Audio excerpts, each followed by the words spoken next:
¿Qué tal? Mi nombre es Juan Carlos III, soy antropólogo físico. En esta ocasión vamos a ver el tema de antropología criminológica. Este tema de antropología criminológica se ve enmarcado en la frase que se acuñó durante esa época, que el delincuente nace, no se hace.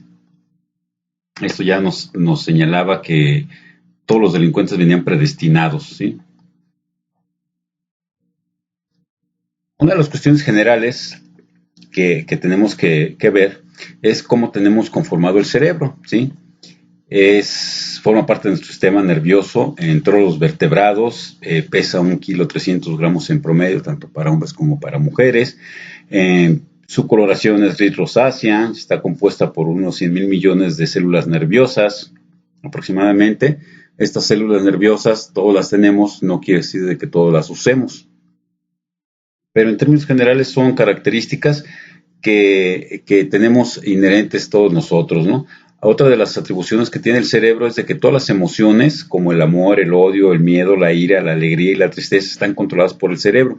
Este gran entramado de neuronas, ¿sí?, de células nerviosas, son las que conforman toda nuestra forma de pensamiento. Dentro del encéfalo, de lo que es el cerebro, encontramos el cerebro, el cerebelo y el tronco del encéfalo, que son los tres órganos que forman este conglomerado. Los hemisferios cerebrales derivados del telencéfalo presentan una región externa representada por la corteza cerebral. En la porción interna o sustancia blanca se disponen los axones que forman los tractos o las vías de comunicación. Estas son partes anatómicas ya establecidas. En los mapas del encéfalo podemos ver cuáles son las partes que están destinadas a manejar la vista, el tacto, el gusto, el olfato, el oído, nuestros órganos de los sentidos, entre otros, ¿no? También lo que es inherente para todos es el lóbulo frontal, el surco central, el lóbulo parietal, el lóbulo occipital, el lóbulo temporal y el mismo cerebelo hacia la parte inferior, posterior del cerebro, ¿no? Los lóbulos prefrontales son el sustrato anatómico de las funciones ejecutivas. Las funciones ejecutivas son aquellas que nos permiten dirigir nuestra conducta hacia un fin y comprenden la atención, planificación, secuenciación, reorientación sobre nuestros actos. Estas son estructuras o funciones ya establecidas para todos nosotros, hombres y mujeres. Lo que se puede ver en la imagen, en el lóbulo frontal, lóbulo parietal, lóbulo occipital, lóbulo temporal, lo tenemos en par. También son presentes en todos, ¿no? La cesura de Silvio de Rolando y la cesura parieto-occipital son estructuras ya establecidas en los seres humanos, ¿sí? Dentro de la sustancia blanca, sí, se dispone un cúmulo de sustancia gris denominado los núcleos, y estas cavidades por las que circula el cerebro espinal, denominados ventrículos. Estas son ya características que son atribuibles a todos los seres humanos, sí, los hemisferios, el derecho y el izquierdo, y las diferentes conformaciones que presenta. Otra de las estructuras que todos compartimos es la amígdala, ¿sí? Es el principal núcleo de control de emociones y sentimientos en el cerebro. Controla asimismo las respuestas de satisfacción o miedo. Se sitúa en el sistema límbico del cerebro. Ahí en la imagen podemos ver el color rojo en donde se sitúa la amígdala, hacia la parte interna, ¿no?, del cerebro. Otra de las partes pues es cómo está dividido el sistema nervioso periférico y el sistema nervioso central y todas las estructuras que lo conforman, ¿sí? El sistema nervioso periférico es el que coordina, regula e integra nuestros órganos internos por medio de respuestas involuntarias. Prácticamente el sistema nervioso central es el que se encarga de todo lo involuntario, parpadeo, respiración, pulsaciones, etcétera, ¿no? De estas partes del cerebro también encontramos la porción somática del sistema nervioso, que inerva las estructuras derivadas de los somitas de la piel y del sistema musculoesquelético, y se relaciona con la recepción y respuesta de estímulos externos. Y la otra porción que es autónoma o vegetativa, ¿no?, que inerva los músculos lisos de las vísceras, de los vasos y de las glándulas. Entonces esto también es parte que compartimos tanto hombres como mujeres y son los que nos controlan. Actualmente, la medicina del deporte posee numerosos conocimientos relativos a las reacciones provocadas por la carga y el entrenamiento. Los deportistas, sí, al ser una población cautiva, me refiero a los deportistas de alto rendimiento, aquellos individuos que están destinados específicamente al deporte. Han sido un excelente medio de conocimientos porque además de ser una población cautiva, encontramos de diferentes edades y de los dos sexos, ¿sí? Y cada uno en sus diferentes disciplinas se desarrolla independientemente. Y esto ha permitido, ¿sí?, que se llegue a conocer cómo es el funcionamiento del cerebro en relación con su psique y con los demás órganos y su contacto con el mundo exterior. Una de las cuestiones que también es muy presente, tanto en deportistas como en personas sedentarias, como cualquiera de nosotros, son los traumatismos encefalocraneales. Esto se ha observado en los deportistas que suele ocurrir por un golpe en la cabeza o algún movimiento brusco de ella que tiene repercusión a nivel cerebro. Hay que considerar que el cerebro es una masa gelatinosa, el encéfalo es una masa gelatinosa que está dentro de una estructura rígida como es el cráneo. Entonces, cuando nosotros nos detenemos súbitamente, ¿sí?, nuestro cerebro, como es una parte libre, se sigue moviendo. Y esto también llega a ocasionar un tipo de traumatismo, ¿sí? Se llegan a romper algunos vasos. Esto se le conoce como el efecto Pogo. En deportistas es más conocido porque se puede ver cuáles son las etiologías, cuáles son sus tratamientos, cuáles son sus resultados. Pero es una de las lesiones quizás la más frecuente tanto en deportistas como en personas sedentarias. Dentro de esas características endocraniales, que es lo que llama la atención en esta área de la antropología criminológica, vemos que las paredes del endocráneo son totalmente diferentes en cada uno de nosotros. Si bien es cierto que alojan al cerebro y el cerebro a su vez, todos los seres humanos, hombres y mujeres, tenemos los diferentes lóbulos, los tenemos de diferente tamaño y asimismo de diferente tamaño y de diferente inervación sanguínea. Y esto nos da la pauta para pensar de que si en el endocráneo, las paredes del endocráneo, se ven surcos de arterias, de venas más gruesos, quiere decir de que esa es una parte que se encontraba más irrigada y que por consiguiente utilizaba más el individuo. Estas observaciones que se hacen en el endocráneo no han sido muy completas ni detalladas, ¿no?, pero se sabe que sí presentan ciertas diferencias que a su vez conllevan a ciertas conductas del individuo. La siguiente imagen muestra cómo es nuestros estímulos nerviosos mientras más contacto tengamos con el exterior o con cuestiones externas, ¿sí? Vemos, está representado aquí pocos estímulos en los infantes, ¿sí?, en donde prácticamente, pues como están estáticos, están quietos, ellos no tienen mucho vínculo con el exterior, por lo tanto sus neuronas están poco estimuladas y se ve una escasa función de ellos. Conforme vamos creciendo, ¿sí?, estas funciones, estas estimulaciones del encéfalo también van aumentando, ¿sí?, y posteriormente llegamos a los niños más adultos, donde ya se pueden desplazar caminando, en donde aumentan. Y así sucesivamente, ¿no? Si nosotros vamos a hacer este tipo de ejercicio, viendo los estímulos y la edad del individuo, vamos a ver que prácticamente nunca dejamos de estar estimulados en el cerebro. Algunos, no todos, hay otros que por algunas cuestiones no se les desarrolla, pero en la mayoría de nosotros sí. Conforme más estímulos externos tengamos, más estímulos neuronales debemos tener también. La primera etapa científica de la antropología es encaminada al evolucionismo. Esta idea estuvo presente con César Lombroso, que fue el fundador del positivismo biológico. Él desarrolló la teoría del hombre criminal, estableciendo el concepto de criminal atávico, donde el delincuente regresaba. Lombroso le atribuye, ¿sí?, al delincuente una regresión en los estados evolutivos del cerebro. Él decía que si una persona de alguna forma presentaba un tipo de delito es porque tenía alguna característica de violencia, por lo tanto atribuía la violencia a una característica ancestral, de ahí viene lo de atávico. de anterior, ¿no? Lo que se ha observado en el plano evolutivo antropológico, hagamos un paréntesis con el antropología criminal, lo que se ha observado es de que efectivamente, ¿no?, el cerebro se desarrolló a expensas de la postura del hombre. Ahora bien, desde que somos hombres, como los grandes homínidos, todos tenemos la misma conformación de cerebro. Entonces, estas cuestiones de atavismo más bien responderían a cuestiones del contacto con el exterior, no de conformación. Todos tenemos la misma estructura cerebral, conectados de la misma forma. ¿De qué es lo que depende entonces los actos violentos? Poco es lo que se ha podido estudiar acerca de esto. Se ha visto en animales, sí, prácticamente en los primates y en los homínidos, este tipo de conductas.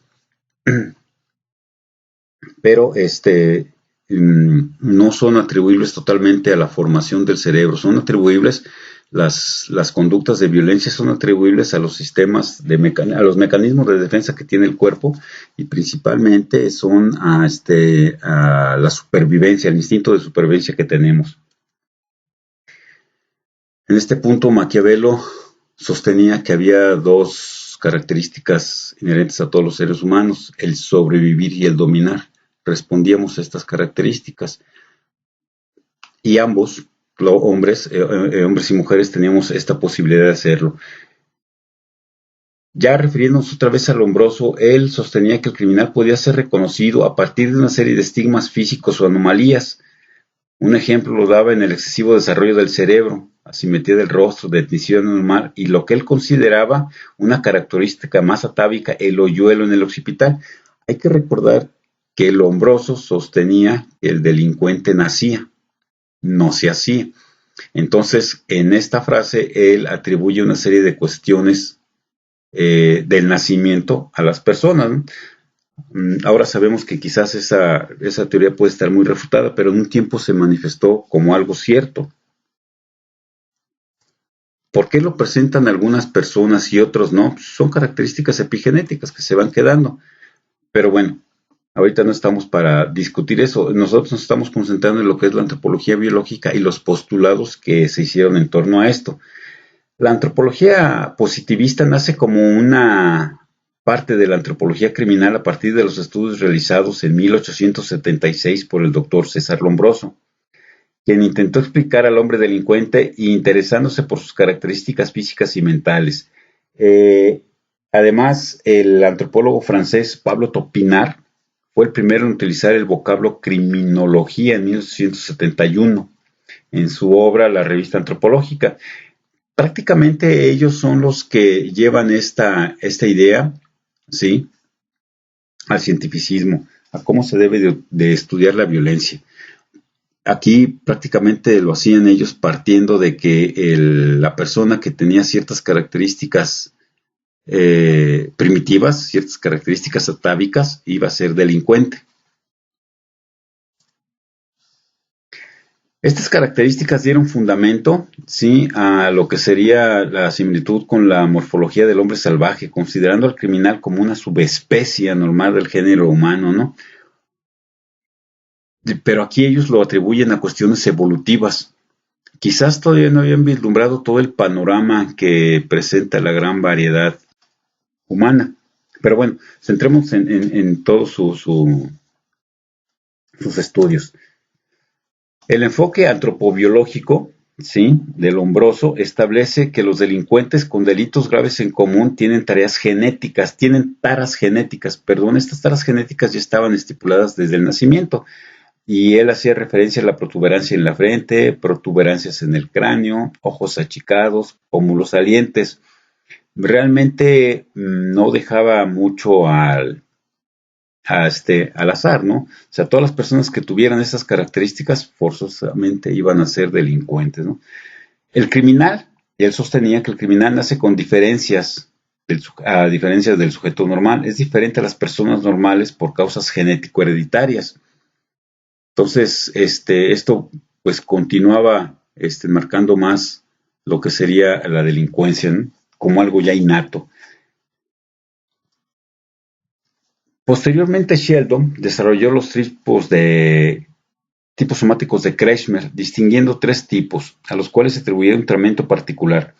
Kretschmer aquí retomaba las características que en algún tiempo manejaron los griegos para clasificar a los hombres.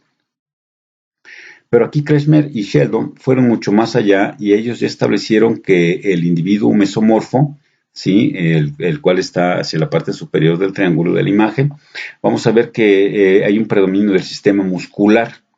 Aquí ya no estamos hablando de deportistas, aquí solamente ya estamos hablando de personas sedentarias que presentan una característica armoniosa entre el sistema muscular y el sistema graso, a diferencia del ectomórfico, la persona ectomórfica, que se le atribuye un sistema nervioso, ¿sí? Donde hay un predominio del sistema esquelético. Y por el otro lado tenemos al individuo endomorfo, ¿sí? En donde ya es un predominio del sistema digestivo. Estas personas, estos tres tipos de personajes, el mesomorfo, el ectomorfo y el endomorfo, no solamente estaban predestinados por sus complexiones, ¿sí? ¿Qué predominaba más? En el mesomorfo, el músculo, en el ectomorfo, el sistema esquelético o el endomorfo, el sistema graso. También le atribuía que había una relación con el sistema colérico, el sistema sanguíneo, el sistema melancólico, el sistema flemático. Estas cuestiones, más que venir destinadas por el somatotipo, también vienen destinadas por la circulación sanguínea. Normalmente las personas endomórficas, las personas con una masa grasa abundante, ¿sí? No solamente presentan una mayor cantidad de peso, ¿sí? Sino que la irrigación sanguínea se hace más difícil en ellos, por lo tanto, ellos llegan a ser muy lentos, ¿sí? Y llegan a ser irritables en muchas ocasiones porque es la desesperación, ¿no? No poderse mover rápido, no poder hacer las cosas inmediatamente, ¿no? Por ejemplo, también tenemos la atribución que le daba al somatotipo ectomórfico, donde está un predominio del sistema nervioso, donde hay un predominio del sistema esquelético, ¿sí? En donde le atribuyen características melancólicas, ¿sí? Pues esto también por la falta de ausencia de irrigación sanguínea y hay que acordarse que también de nutrientes, ¿sí? Pero bueno, estas fueron cuestiones que prevalecieron y aún prevalecen, ¿sí? En algunos núcleos de estudio del delincuente. Dentro de la tipología lebrosiana, ¿sí? Retomando todas estas cuestiones, estas observaciones, estos estudios que habían hecho otras personas, situaba al delincuente epiléptico, ¿no? Que es un individuo que sufre de epilepsia y comete a causa de estas enfermedades un delito generalmente. Una de las características de estos delincuentes es de que siempre utilizan armas blancas para cometer actos violentos. Bueno, aquí esto de que siempre utilizan armas blancas, hay que ver que también en la época del Lombroso, estamos hablando de los 1800, finales de 1800, sí, 70, 80, hay que tomar en cuenta que también no era muy común el uso de las armas de fuego, de hecho había muy pocas fábricas. Entonces, sí es muy, muy usual que hubieran portado armas blancas, pero no porque tuvieran una afinidad hacia ellas, sino porque no había en el mercado forma de conseguir armas de fuego. Pero bueno, así lo estipula él, ¿sí? Que tenían una mayor inclinación. Para diferenciarlos de un impostor que quiere escudarse en una epilepsia, en un delito violento, se debe ver si el cuchillo ingresó varias veces en el mismo ángulo. Estas son cuestiones que pues bueno, no están probadas, pero que prevalecieron en aquel tiempo, ¿sí? También tenían, en base a estas cuestiones de somatotipo y del predominio de los diferentes estímulos, al delincuente habitual, que es una persona que observa un género de vida delictivo al extremo de llegar a construir un tipo meramente de persona criminal. Puede ser delincuente profesional, pero por lo menos una parte considerable de su actividad es de carácter criminoso. Eh, Aquí ya cuestionaba una serie de características también ambientales, ya no solamente somáticas, no solamente relacionadas con el cuerpo, ¿no? Sino también al ambiente en el que se desarrollaba. Y otra de las divisiones que tenía él era el delincuente loco, ¿sí? Que lo nombraba como tal, que era aquel que el delito es la manifestación o observación de una anomalía mental de su individualidad psíquica normal. bueno, sabemos que como psicopatología pues, puede haber muchas y que incluso pues algunas son limitantes, ¿no? Pero bueno, para ellos estas eran características que tenían los delincuentes. ¿Dónde estaban aquí las teorías hormonales? Pues todavía no estaban muy estudiadas, ¿no?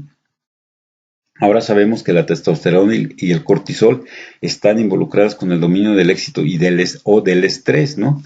Y así mismo tenemos que ya bien establecido que los neurotransmisores más importantes, la acetilcolina, la dopamina, noradrenalina, adrenalina, serotonina, endorfinas, tienen una función específica. Para Lombroso y todos los que formaron parte de esas escuelas antropológicas, criminológicas, pues esto no era todavía muy a su alcance, estos datos todavía no eran muy a su alcance. Por eso prácticamente ellos nada más se situaban en lo que sería el cuerpo humano, ¿no? El desarrollo del cuerpo humano, de las formas, ¿sí? Y bueno, para todos tenemos ya bien establecido lo que es la acetilcolina, la noradrenalina. Aquí solamente quiero enfatizar algunas de las características que se le atribuyen a cada una de ellas en esta diapositiva a lo que es la dopamina, ¿sí? Aquí tenemos a la serotonina y a las endorfinas, ¿sí? Que bueno, estas son características que podemos consultar nosotros en cualquier revista médica, o en cualquier libro de endocrinología. Ahora bien, retomando nuevamente al estudio que se ha desarrollado ya en la actualidad con los deportistas, ya no solamente se ha retomado el desarrollo del cuerpo, sino que también ya aquí se ven otros factores involucrados, ¿no? Como lo serían las teorías hormonales, ¿sí? Llama la atención los suicidios en los deportistas, estamos hablando que es en las personas en las que se ha podido establecer. En los otros tipos de personas, los sedentarios, con algunas otras profesiones, solamente se lleva como un dato estadístico. Pero ¿qué pasa con los deportistas, estas personas estos individuos que sí son estudiados a fondo? Los suicidios son acciones causadas por depresión y mala salud mental. Esto muchas veces por inestabilidad emocional que incluye enfermedades mentales. Entonces, ya nos damos cuenta que el suicidio no es nada más algo esporádico de como una respuesta violenta a una depresión. Son muchos los enigmas y las curiosidades del cerebro, por lo que nunca sabemos cómo iremos a reaccionar frente a distintos conflictos en la vida. Muchos de los siguientes casos son de personas que ya tenían antecedentes clínicos raros y este es un tema muy importante a conocer. Aquí en esto se refiere a la gran cantidad de ejemplos de deportistas que se han suicidado, que aparentemente lo tienen todo, pero por X circunstancia ya no se lo podemos atribuir totalmente al somatotipo o al tipo de humor al que pertenecen o de hormona a la que tienen, ¿no? Sino a algún proceso psíquico mucho más complejo. Esto es solamente un panorama que debemos de considerar dentro del estudio de la antropología criminológica encausado a la violencia. O sea, son muchos los factores que conforman el cerebro humano, no solamente es el tipo de cerebro, el tipo de endocráneo, por lo tanto el tipo de cerebro o cuál es la parte más estimulada. En esta imagen tenemos un panorama de lo que es la influencia del ambiente en la conducta humana. Ahí podemos ver cómo el ambiente social ejerce por los integrantes del grupo al que pertenece el individuo, dicta la forma de comprobar, hablar, hábitos, música, ritos y cómo es adquirida, ¿no? O sea, cómo se vienen haciendo las diferentes manifestaciones a nuestros actos cotidianos. La cultura que ya está presente en nosotros, a diferencia de otros animales, nos indica qué es lo que debemos comer, vestir, usar, las creencias, las tradiciones, religión, valores, pues, el lenguaje también está, ¿no? No solamente la lengua que está aceptada, sino el lenguaje que vamos desarrollando. Y aquí vamos viendo que todo es una influencia del ambiente en la conducta.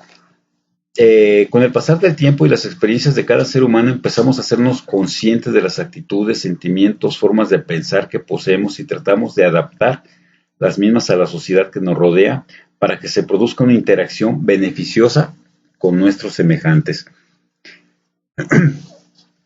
Si nos vamos a remitir a estudiar al ser humano, específicamente en su corporeidad, sin tomar en cuenta todas las características, como vimos en la imagen anterior, todas las características del medio ambiente, hay que remitirnos a los estudios que hizo Leonardo Serpierro del poblado de Da Vinci en 1492, en su Homo Quadratus, su obra mejor conocida como La Divina Proporción. Él ya se empieza a encauzar con un tipo de somatotipos, cómo llevarlo a cabo, cómo estudiarlos y cuáles eran sus diferentes características. Este quizás es uno de los antecedentes más completos que tengamos del estudio del somatotipo en el ser humano, que posteriormente, pues como lo vemos, fueron retomados por Kretschmer, por Pinard, por Lombroso. En estos años, en el 1861, para ser exactos, surge una personalidad llamada Pierre-Paul Broca. Broca fue un médico anatomista y antropólogo francés. Sí, él es más reconocido porque descubrió el área de Broca, ¿sí? El centro del lenguaje, ¿sí? En donde afirmaba él que hablamos con el hemisferio izquierdo. Bueno, los estudios que hizo él en ese año, así señalaba que estaba ahí situado el área del habla. ¿Cuáles fueron otras de las aportaciones que hizo Paul Broca como antropólogo, como anatomista? Pues Paul Broca hizo todo lo que hasta la actualidad se sigue utilizando como métodos y técnicas en medición del cráneo.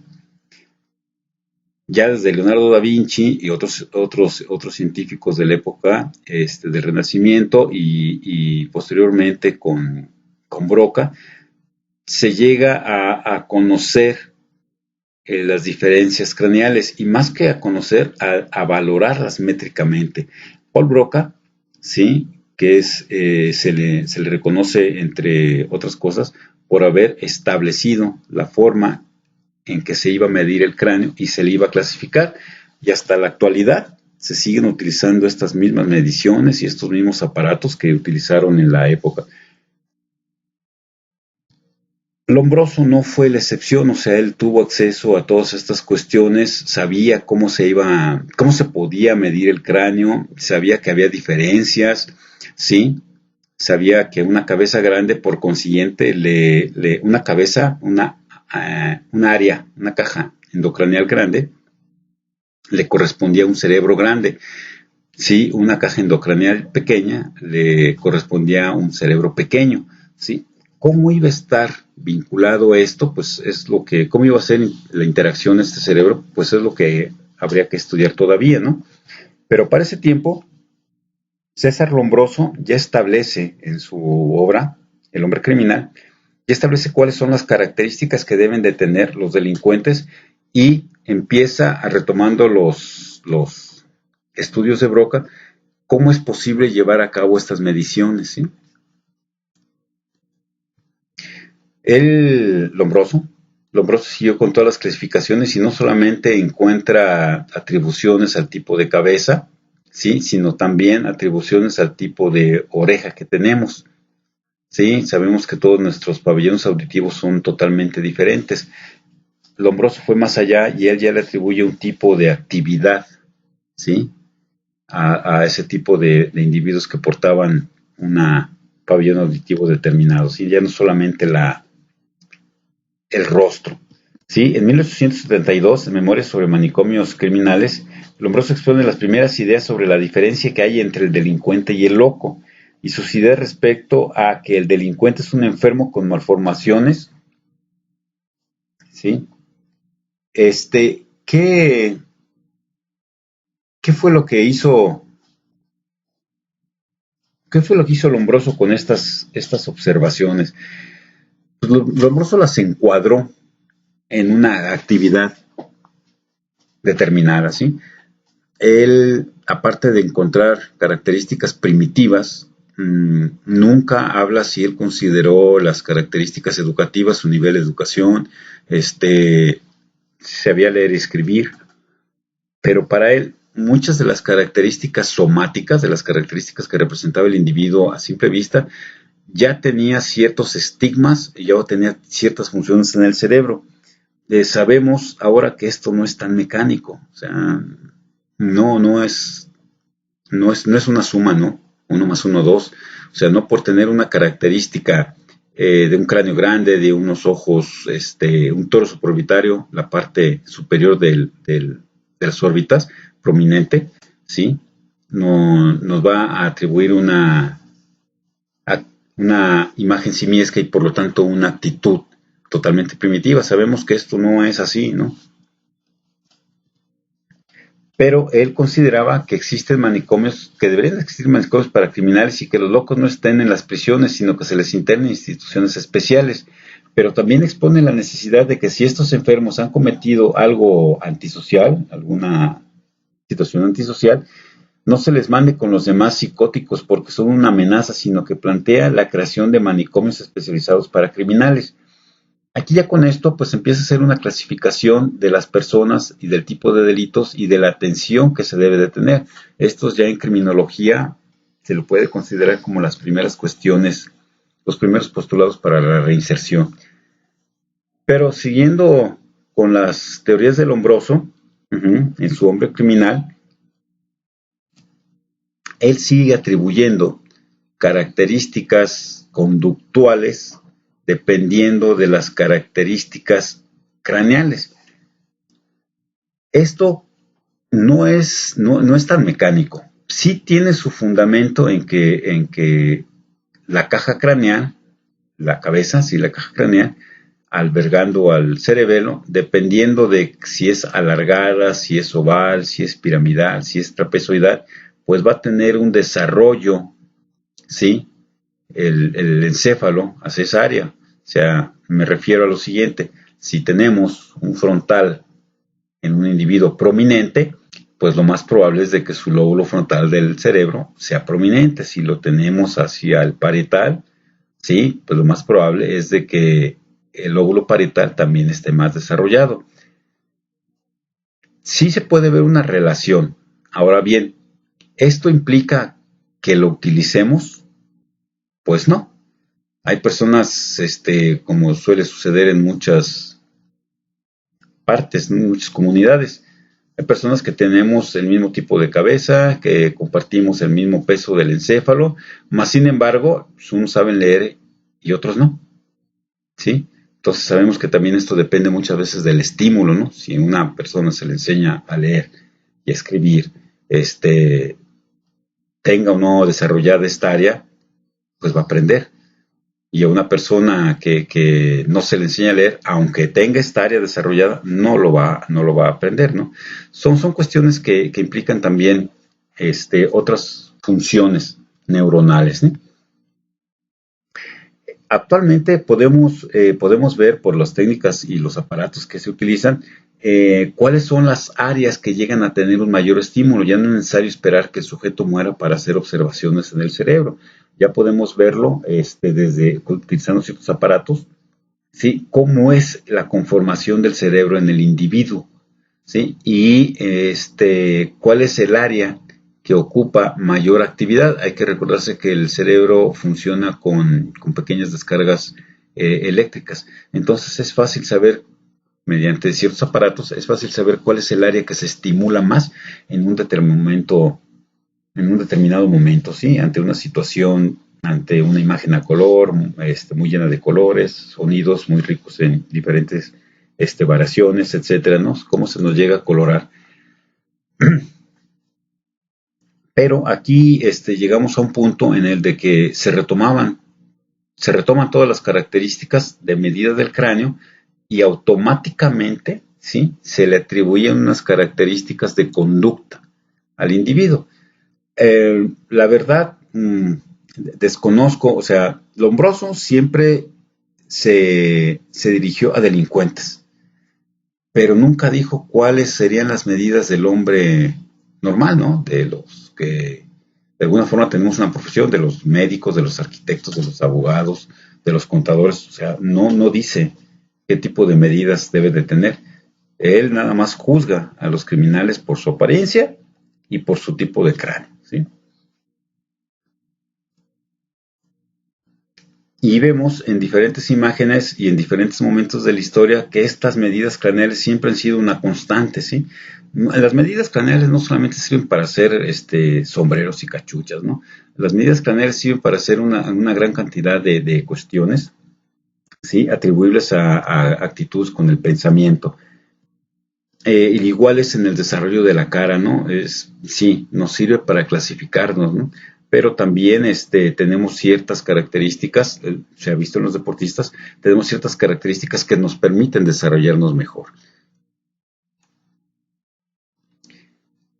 Aquí llegamos ya a lo que sería en los últimos años, ¿sí? Al estudio de la antropometría. La antropometría es una disciplina científica que está relacionada con la educación física, la antropología, la ergonomía, la fisiología, la medicina y la nutrición. Es una fusión entre lo cuantitativo, ¿sí? Forma el pensamiento y las dimensiones del cuerpo humano con lo cualitativo.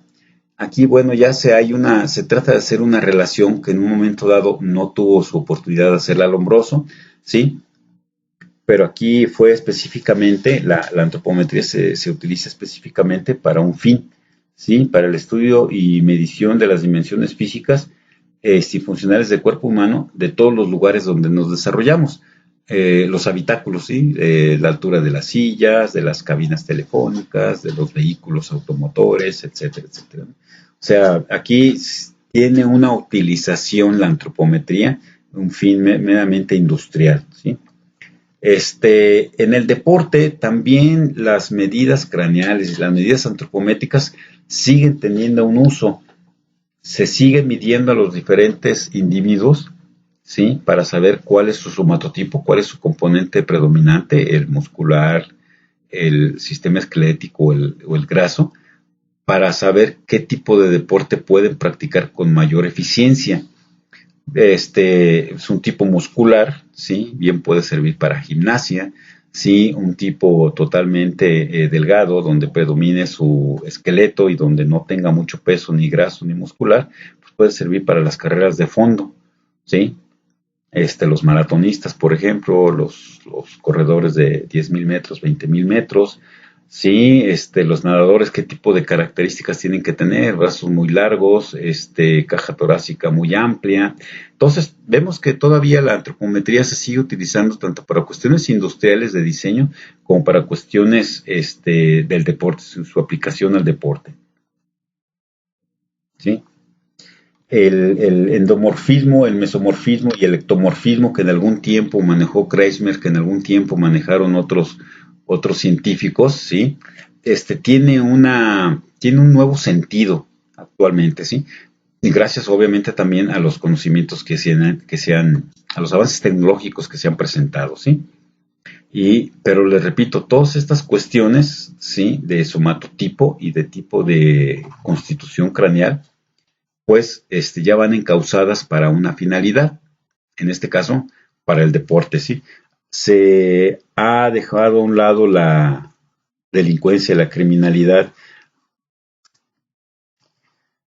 En 1967, Head and Carter ya manejan con mayor eficiencia, sí, y mayor claridad el tipo de cuerpo que tenemos. En esta imagen, en la parte izquierda del observador, podemos ver un triángulo, ¿sí? Con una serie de valores numéricos. Todos nosotros, ¿sí? Estamos en uno de estas clasificaciones.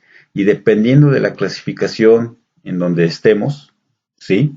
Hacia arriba los mesomorfos, hacia un lado los ectomorfos y hacia el opuesto los endomorfos, hacia cualquiera de los lados, es la actividad que podemos desarrollar con mayor eficiencia.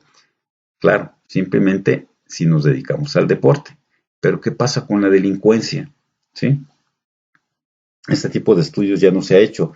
Lombroso, Topinar, Broca, Kretschmer, etcétera, etcétera. Muchas personas hablaron de ella y estipularon cómo eran las características del delincuente, pero nunca llegaron a señalar si estas características también son presentes en otro tipo de actividades humanas. ¿Sí? Pero bueno, esto ha sido un panorama. Sí, esto ha sido un panorama de lo que ha transitado la antropología, criminológica, ¿sí? ¿Qué es lo que pasa en la actualidad con la antropología criminológica? Ya dejándonos de los grandes fundadores de esta o del uso que se le está dando en la industria y en el deporte. Vamos a ver que nosotros, que el ser humano, sí, estamos hechos de cuestiones genéticas, sí, factores genéticos. Se dice que nosotros estamos conformados por un 50% de factores genéticos y por un 50% de factores ambientales. ¿Cuál predomina? Pues aquel que desarrollemos más, ¿sí? Entonces, vemos que sí hay diferencias genéticas, ¿sí? Entre individuos de diferentes especies, y esto conlleva también al uso del cerebro. ¿Qué pasa con individuos de la misma especie? Ujú. ¿Qué pasa con individuos de la misma especie? A lo largo de la historia, sí, siempre se ha atribuido, esta imagen es una fotografía del Zompantli, que es la pared de cráneos que está en el Templo Mayor. Esta constante de clasificar al cráneo y saber atribuirle determinadas características, ya se conocía, ya sabía que el cráneo, sí que los huesos, son diferentes en cada uno de nosotros, a pesar de que tenemos el mismo número de huesos. Pero esta diferencia es la que marca también una diferencia en nuestra conducta, en nuestro quehacer, no solamente por cuestiones genéticas, sino también por cuestiones ambientales y por estímulos que vayamos recibiendo. ¿Sí? Si nosotros actualmente, como lo hacemos, retomamos las características, métodos y técnicas de medición que estableció Paul Broca, pues vamos a ver que sí tienen una relación con el tejido blando que presentemos. Aquí ya la antropología, sí, ya no ha sido solamente criminológica, ¿no? También ya vemos que hay una antropología totalmente enfocada a la identificación humana, ¿sí? Que es otra de las grandes áreas de las ciencias forenses. ¿Qué pasa con esta identificación humana? Pues es la que nos hace precisamente individuos diferentes a cada uno de nosotros, ¿sí? Con las diferentes medidas craneales que tengamos. Es por eso la gran diversidad. Sí es cierto, puede haber algún parecido, sí, sobre todo entre nuestros familiares, pero siempre va a haber una diferencia milimétrica en las medidas que presentemos. ¿Qué pasa? Ahora bien, ¿qué pasa con los individuos, sí, que presentan diferentes características? Aquí vemos en esta imagen, sí, los diferentes tipos de rostro. Normalmente, ahorita en la actualidad ya los rostros, los contornos faciales, se les asemeja se les asigna una similitud con las formas geométricas, ¿no? Ya hablamos de ovoide, trapezoide invertido, cuadroide, circuloide, etcétera, etcétera, ¿sí? Ahora bien, estas características ahorita en la actualidad, ¿se le pueden atribuir unas características conductuales? Pues no, sabemos que no, ya las cuestiones que en un momento dado estableció Lombroso, no son tan así, no son tan dadas, ¿no? Y no son tan mecánicas. Tenemos que retomar cuáles son las características que sí se pueden considerar, como lo es la metodología y la técnica para medir el cráneo, y qué tipo de características tiene el individuo. Pero esto no solamente es meramente encaminado a la delincuencia. ¿Qué es lo que sí podemos establecer ahorita como una constante? Sí, dentro de la diferenciación humana. Vamos a ver que hay características propias de hombres y mujeres, y me refiero a características en la conformación de nuestro cerebro. Situémonos nada más en la caja craneal, ¿sí? ¿Qué es la caja craneal? Aquella que alberga al encéfalo. ¿Qué es el encéfalo? Pues aquella donde viene todas nuestras inquietudes, todos nuestros sentimientos, todas nuestras manifestaciones conductuales, etcétera. Ahora bien, vemos en el desarrollo de los huesos masculinos hacia el lado izquierdo del observador y femeninos hacia el lado derecho del observador, que sí hay una diferencia en el cráneo. ¿Dónde está la diferencia más palpable? En la frente.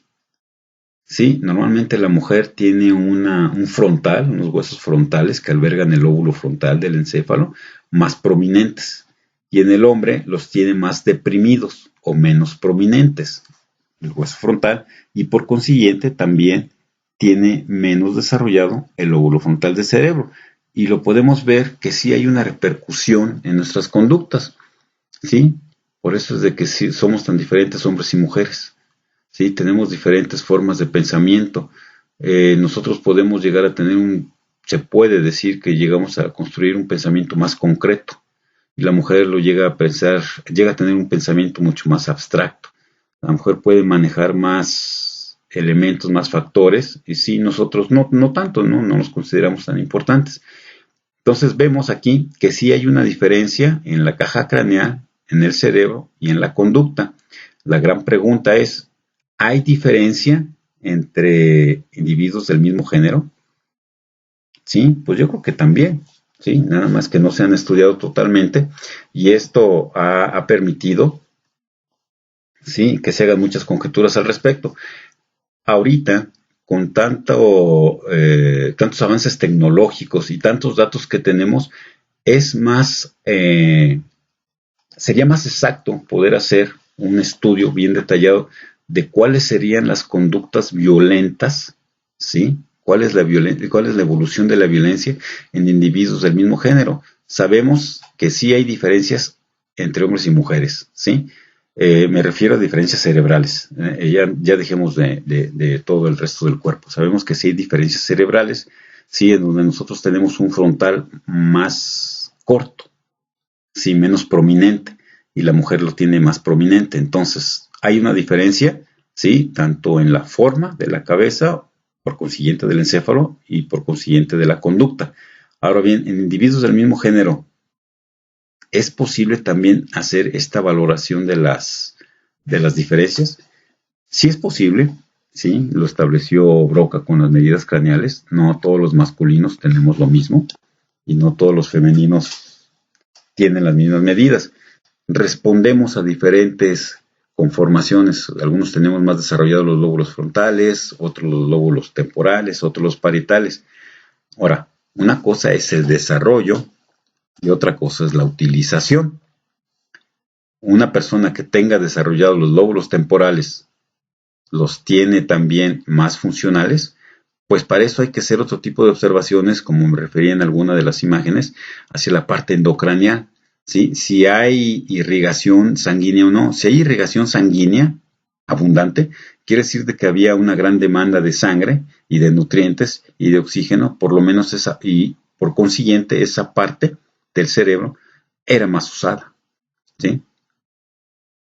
Una persona que tenga nulo marcado el surco endocraneal de alguna vena, pues quiere decir de que no había irrigación sanguínea y por lo tanto esa parte no era muy usada. Entonces vemos que en la actualidad sí hay características que nos diferencian entre el mismo género, ¿sí? Ahora, nada más es cuestión de ver qué otro factor vamos a atribuir, ya no solamente a la vida común, a los deportistas, no, enfoquémoslo a la violencia.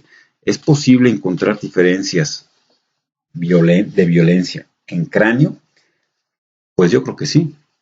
Estamos viendo que sí hay una diferencia entre las formas de pensamiento femenino y masculino, entonces yo creo que también hay, sí se ha observado que hay más características de algún tipo del lóbulo que tengamos desarrollado y le podemos atribuir algún tipo de funcionamiento. Nada más habría que hacer bien este encuadre para saber qué factores son los que vamos a observar y a qué resultados queremos llegar. Gracias.